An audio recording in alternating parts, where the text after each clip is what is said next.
4,525 কোটি টাকা রাজস্ব প্রদান করেছে প্রতিষ্ঠানটি। এই হিসাবে জ্বালানি তেল বেচা কেনায় প্রকৃতপক্ষে 2,047 কোটি টাকা মুনাফা করেছে বিপিসি। তাহলে ভর্তুকি কোথায়? ভর্তুকি কোথায়, এই প্রশ্নটি আমি রেখে যাচ্ছি আমার সরকারি দলের কাছে। লক্ষ্য করে দেখুন মাননীয় স্পিকার, 2011-তে আন্তর্জাতিক বাজারে প্রতি ব্যারেল তেলের দাম ছিল $125, আর আজ ঠিক সেই অজুহাত দেখিয়ে কেরোসিন, ডিজেল, পেট্রোল, অকটেনের দাম বাড়ানো হয়েছিল 3.64%। এদিকে যদি সামঞ্জস্যতা বলা হয় তবে মাননীয় স্পিকার আমরা চলে যাচ্ছি 2012 সালে।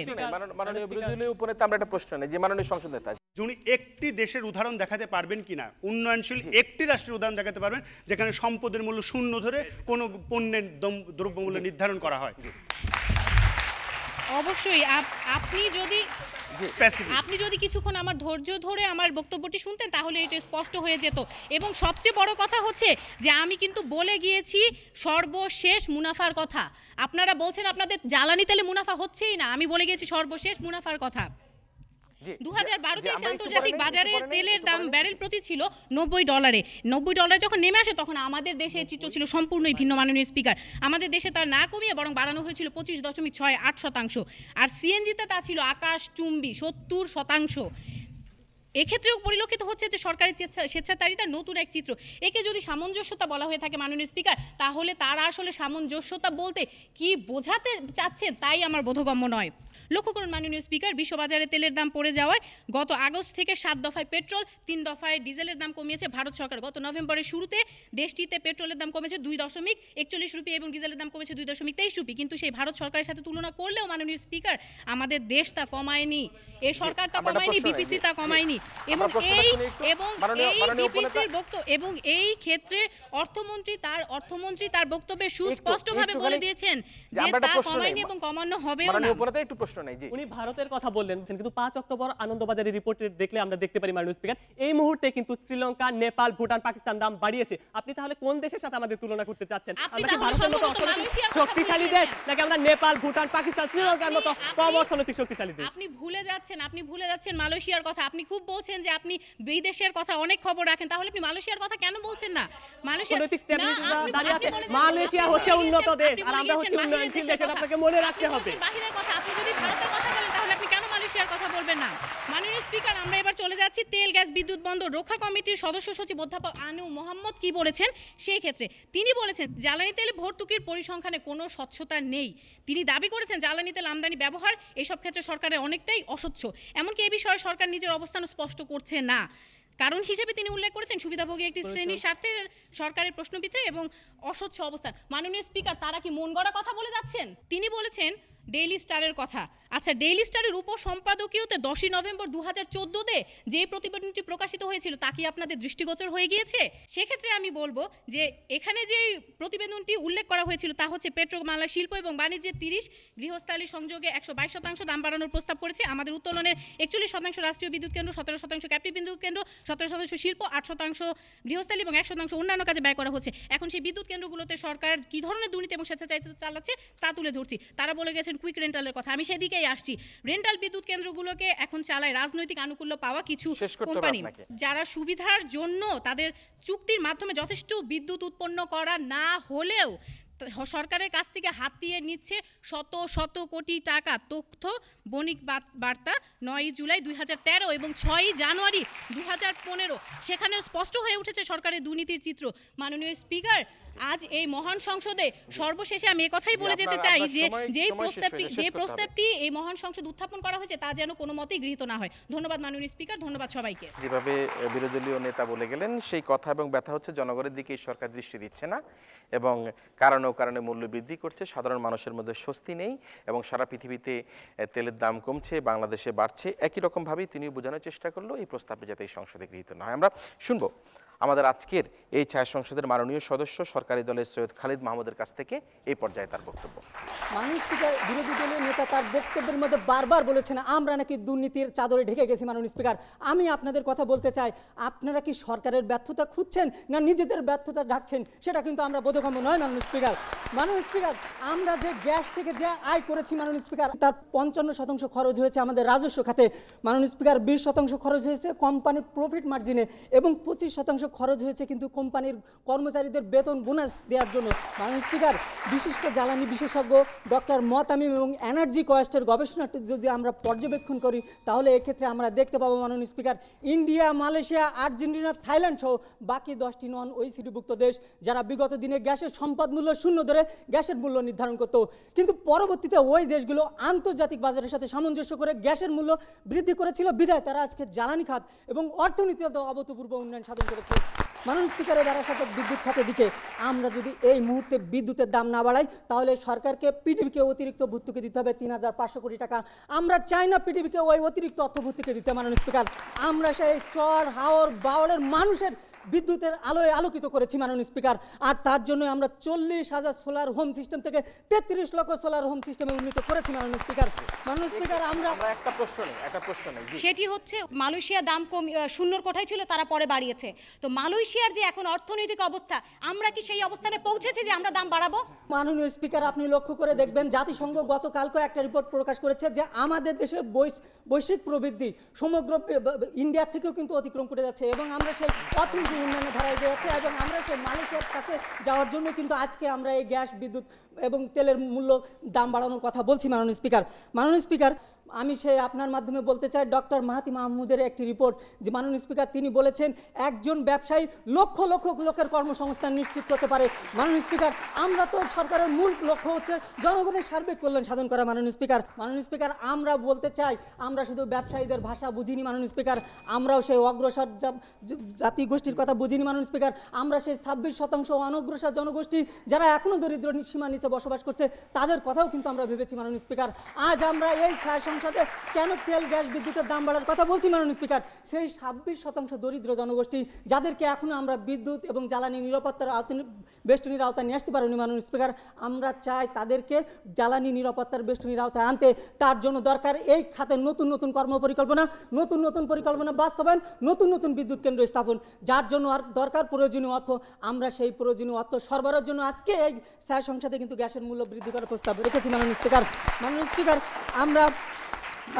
আমরা সামাজিকভাবে সমতা আনয়ন করতে চাই। সমাজে যারা অধিক বিদ্যুৎ ব্যবহার করছে তাদের কাছ থেকে আমরা বর্তমান মূল্য 4 টাকা 70 পয়সা থেকে মাত্র 81 পয়সা বাড়িয়ে সমাজে যারা প্রান্তিক পর্যায়ে কম বিদ্যুৎ ব্যবহার করছে তাদেরকে কিন্তু আমরা সরাসরি ভর্তুকির আওতায় আনতে চাই। আর আমরা ওই প্রান্তিক জনগণের কথা বিবেচনায় করে কিন্তু আমরা বিদ্যুতের দাম বৃদ্ধি করার প্রস্তাব রেখেছি মাননীয় স্পিকার। আমরা যদি জনগণের ক্রয় ক্ষমতা এবং কর্মস্থান বিবেচনা করে একটি বিনিয়োগ বান্ধব মূল্য নির্ধারণ করতে পারি তাহলে আমাদের এই জ্বালানি খাতে আসবে নতুন নতুন বিনিয়োগ, যার ফলশ্রুতিতে আমাদের 33 বিলিয়ন বর্তমান যে রপ্তানি লক্ষ্যমাত্রা সেটা সম্পূর্ণভাবে অর্জিত হবে, যার ফলশ্রুতিতে এগিয়ে যাবে আমাদের অর্থনীতি, এগিয়ে যাবে আমার সোনার বাংলাদেশ, সার্বিকভাবে উপকৃত হবে আমার দেশের জনগণ। সুতরাং এই প্রস্তাবটি যেন এই সংসদে সর্বসম্মতিক্রমে গৃহীত হয়, তাই সেই দাবি রেখে আমি আমার বক্তব্য এখানে শেষ করছি। ধন্যবাদ মাননীয় স্পিকার, ধন্যবাদ সবাইকে। আমরা সংসদে বক্তব্য শুনছি এবং প্রত্যেক পক্ষই কিন্তু তার স্ব অবস্থান থেকে চমৎকার যুক্তি প্রদান করছে। আমরা 7 জন ব্যক্তি আমাদের কমরেড মুজাহিদুল ইসলাম সেলিমের বক্তব্য শুনবো আমাদের আয়োজনের একেবারে শেষে। এখন আমরা শুনি আমাদের এই সংসদের মাননীয় সদস্য বিরোধী দলের জাহিদ হোসেন রেজার কাছ থেকে তার বক্তব্য। মূল্যস্ফীতি যখন 2 অঙ্কের ঘরে তখন জ্বালানি তেলের মূল্য বাড়ানোর সিদ্ধান্তটা সরকারের কতটা যৌক্তিক? লক্ষ্য করুন মাননীয় স্পিকার, আন্তর্জাতিক বাজারে তেলের দাম কমলো মাননীয় স্পিকার, তার সুফল পাচ্ছে না বাংলাদেশ। সরকারের দুর্নীতি ও স্বেচ্ছাচারিতার ফলে পৃষ্ঠ হচ্ছে প্রতিনিয়ত মাননীয় স্পিকার আমার দেশের সাধারণ জনগণ। মাননীয় স্পিকার, গত 6 বছর আন্তর্জাতিক ও দেশি বাজারের মধ্যে যে সামঞ্জস্যতা নেই তা আমার দলের নেতা এবং উপনেতা যৌক্তিক এবং উদাহরণের মাধ্যমে প্রমাণ করে গিয়েছেন। মাননীয় স্পিকার, বর্তমান সময়ে সকল আন্তর্জাতিক কর্মকাণ্ড গ্যাস সম্পদের উপর নির্ভরশীল। দেশের মোট জনসংখ্যা 70% উৎপাদিত হয় গ্যাস দ্বারা।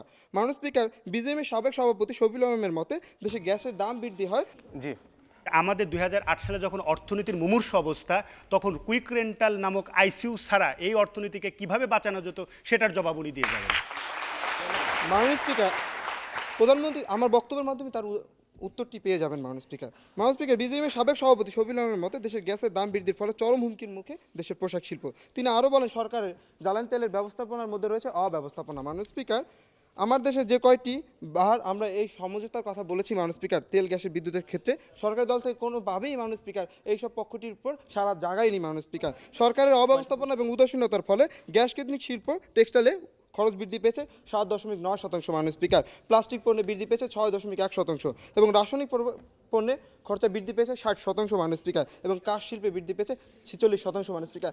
এই যদি হয় মাননীয় স্পিকার মূল্য বৃদ্ধির পর সরকারের সফলতা, তাহলে আমি আর কি বলতে পারি মাননীয় স্পিকার। আজকে শুধুমাত্র সামঞ্জস্যের হারে তেল, গ্যাস এবং বিদ্যুৎ দাম বৃদ্ধি করা না ফেলার কারণে মাননীয় স্পিকার এইসব ক্ষতির শিকার হচ্ছে আমাদের শিল্পক্ষেত্র মাননীয় স্পিকার। আমরা একটা প্রশ্ন নেই সংসদ সদস্য আপনি বলে করতে যাচ্ছিলেন। মাননীয় স্পিকার, আমরা বারবার তিনি মূল্যস্ফীতির কথা বলছে। আমি আপনাকে বলতে চাই যে 2008 সাল থেকে এই পর্যন্ত মূল্যস্ফীতি বর্তমানে বেড়েছে না কমেছে, এবং আপনি যে 2 অঙ্কের কথা বললেন মূল্যস্ফীতি, সেটা কতটুকু যুক্তিযুক্ত ব্যাখ্যা করে দেবেন। মাননীয় স্পিকার, এই কথাটা আমার কথা না, বিশেষজ্ঞ মহলের কথা মাননীয় স্পিকার। তখন তারা যখন মাননীয় স্পিকার মুর্শিদ সাহেব বলেন যখন মাননীয় স্পিকার যে আজকে মূল্যস্ফীতি যখন 2 সংখ্যার ঘরে, তখন সরকার কতটা যৌক্তিক মাননীয় স্পিকার। মাননীয় স্পিকার, আমার সংসদ সদস্য বারবার 2 ডিজিটের কথা বলছেন। 2 ডিজিটের মাঝে যে একটা দশমিক আছে, এইটা উনি জানেন কিনা? আমাদের এখন মুদ্রাস্ফীতি মূল্যস্ফীতি 6.11, অতএব উনি কোনটা বানানোর কথা বলছেন? এটা সম্পূর্ণ তো অযৌক্তিক এবং অসত্য তথ্য মাননীয় স্পিকার। উনি 2 ডিজিটের কথা বলছেন, তার মাঝে একটি দশমিক আছে, এটা বলছেন না। কারণ এখন আমরা আগে ছিল 7.4, এখন মুদ্রাস্ফীতি 6.11, এটা ওনাকে মানতে হবে।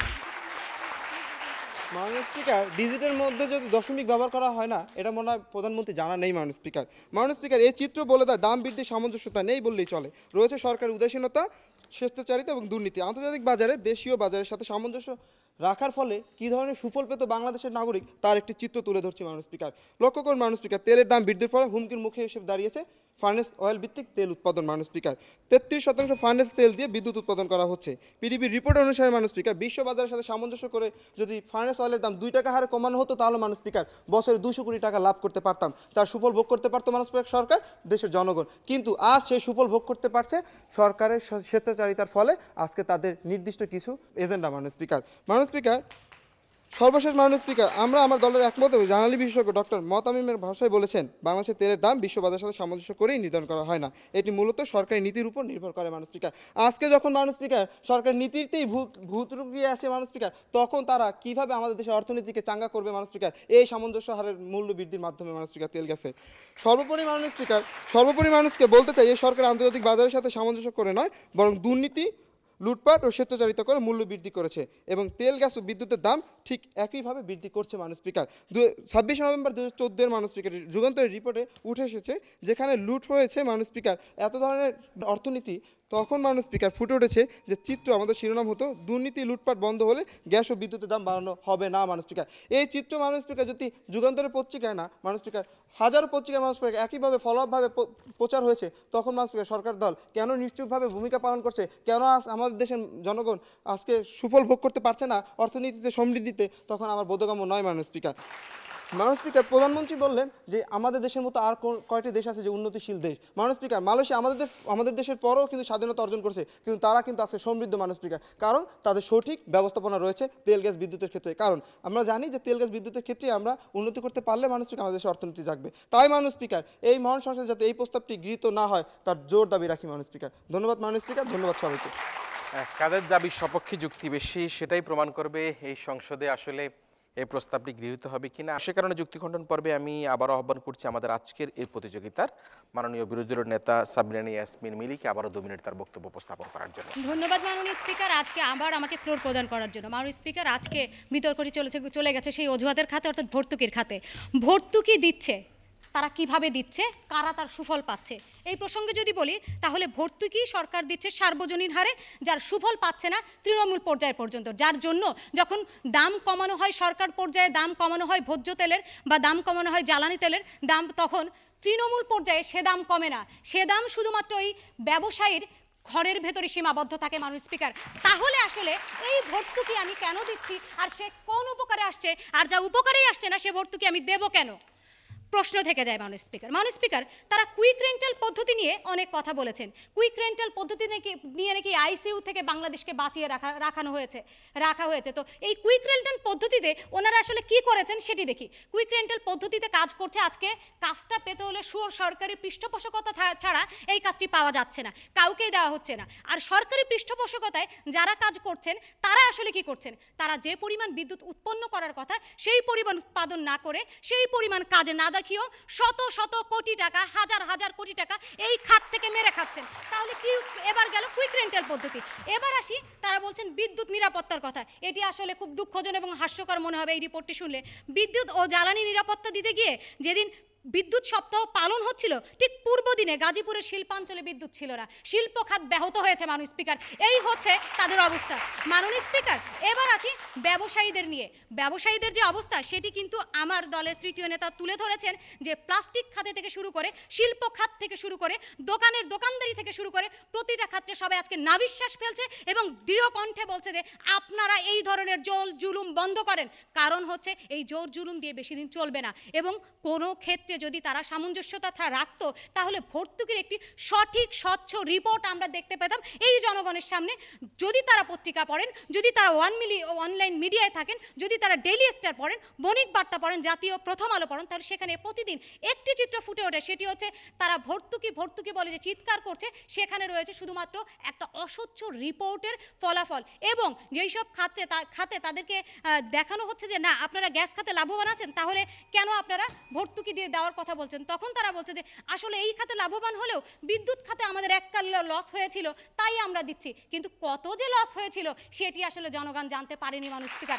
যখন সেটি জানতে পারেনি আসলে কোন খাতে লসের পরিমাণ কত এবং কি অবস্থায় রয়েছে, তখন আসলে এই ভর্তুকি কতটা যুক্তিসঙ্গত প্রসঙ্গ সেটির প্রশ্নই থেকে যায় মাননীয় স্পিকার। মাননীয় স্পিকার, আজ আবারও বলছি, এই খেটে খাওয়া মানুষের জন্য আজ এই ঢাকা শহরে যারা 2 চুলো বা 1 চুলো ব্যবহার করছে, বা গ্যাস ঢাকা শহরের মানুষগুলোকে বাঁচিয়ে রেখেছে, যে নিম্নবিত্ত মধ্যবিত্ত পরিবার, সারা বাংলাদেশের চাকা যারা সচল রেখেছে, তারা যেন মুখ থুবড়ে না পড়ে, তারা যেন 1000 টাকা গুনতে গিয়ে তারা যেন চলে যায় না সেই গ্রামে দুটো ভাতের আশার যারা এই ঢাকা শহরে এসেছে কর্মসংস্থানের জন্য কাজ করে চলেছে। তাই মাননীয় স্পিকার, আজ এই মহান সংসদে এই প্রস্তাবটি যাতে গৃহীত না হয় সেই জোর দাবি জানিয়ে গেলাম। ধন্যবাদ মাননীয় স্পিকার, ধন্যবাদ সবাইকে। দাবি জানালেন যে যারা দুমুঠো খাবারের আশায় এই ঢাকায় আসছে বা শহরে আসছে, তারা যাতে আবার গ্রামে ফিরে না যায়, সরকারের কাছে অনুরোধ করেছে। নিশ্চয়ই সরকারের কাছে ব্যাখ্যা আছে না তারা গ্রামে ফিরে যাবে কিনা, হয়তো যাবে না, মনে হয় সরকার তাই বলবে। এবং সেই ব্যাখ্যা নিয়ে আজকে হাজির হওয়ার জন্য সর্বশেষ আমন্ত্রণ জানাচ্ছি আমাদের আজকের এই ছায়া সংসদের মাননীয় সংসদ নেতা তথা প্রধানমন্ত্রী মোহাম্মদ আশিকুল ইসলাম চয়নকে। ধন্যবাদ মাননীয় স্পিকার আমাকে আরেকবার সুযোগ প্রদানের জন্য। মাননীয় স্পিকার, আমাদের সরকার আমরা নির্দিষ্ট নীতি নিচ্ছি, বাস্তবায়ন করছি জন্যই শহরের মানুষ তো গ্রামে যাবেই না, গ্রামের মানুষ আর